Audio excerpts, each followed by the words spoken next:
UK government is actively preparing for a potential wartime scenario, and it's spending tens of millions buying these nuclear bomb-carrying fighter jets. So what's going on, and should you be concerned? I've done this job for the last 10 years, and the last few years, they are more concerned, the truth is. They are more worried. What would a world war even look like? How could AI, cyber attacks and nuclear weapons be used? And how likely is it that the UK would get involved? Warfare between major powers is an active possibility. That's a quote from the UK government's 2025 National Security Strategy, released on the 24th of June. The document says threats from other countries are on the rise, and those risks include the direct threat of assassinations, sabotage, and cyber attacks. So why is the UK government worried now? Your first thought might be the recent escalation between Israel and Iran and the US's intervention. But the BBC's defence correspondent says this isn't the only thing making governments nervous. We shouldn't just focus on one area. China, Russia, Iran and North Korea, essentially countries which are seen as trying to destabilise the current world order, question international institutions. So even before Iran was attacked by the US, Russia was getting weapons from Iran, it was getting weapons from North Korea, it was getting technical support from China.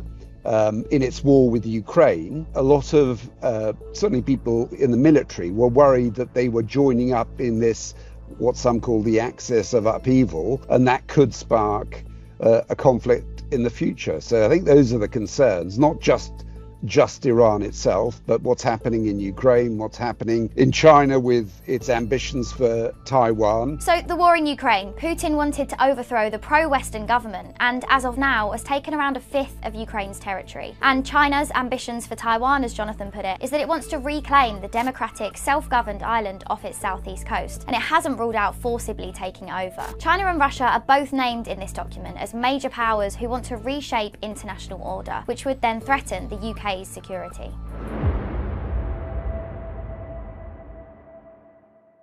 The UK government also seems pretty worried about nuclear weapons. They say tackling this threat will be hard because there's more of the weapons and more states have them. Nuclear bombs haven't been used since the end of World War II, but that hasn't stopped countries from investing in them. The UK is buying at least 12 new fighter jets that could carry nuclear bombs. Obviously, this is paid for by the public, and these jets cost up to almost £100 million each. We bought the jets from the US, and they'd also supply the nuclear bombs they would carry. The US is a member of NATO, along with the UK. The alliance of 32 countries agree that if one is attacked, the others will help defend it. And President Donald Trump has repeatedly urged European member states to spend more on their own defence and security. So we have. So essentially these are American bombs that would be controlled and owned by the US. Some of those bombs are already in Europe because a number of European countries have already agreed to fly these missions on behalf of NATO. You know, there are a number of reasons why Britain has agreed to buy these weapons. First of all, I think it's to send a message that enhancing its nuclear credibility. I think it's also about bringing America closer to Britain. We rely on America for a lot of our military intelligence.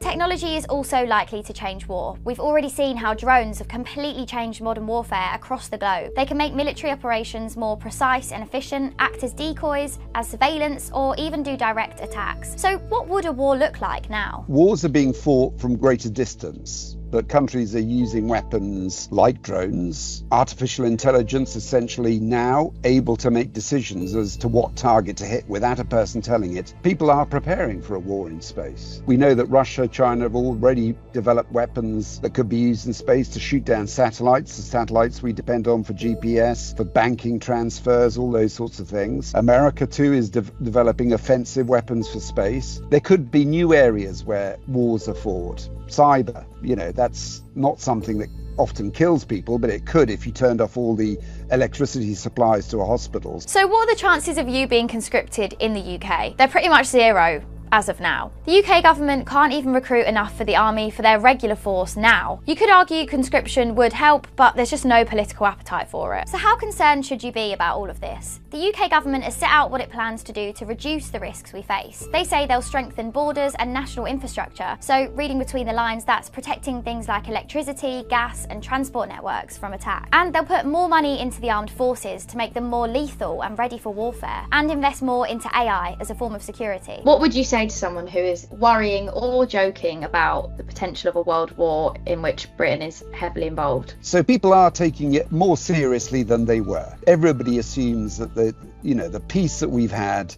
and enjoyed for the last 70 odd years, and it is largely peace for most people in European countries, is not guaranteed in the future. That doesn't mean that war is inevitable. The example that we're getting from government is be prepared, but be prepared for a possibility. It's not inevitable.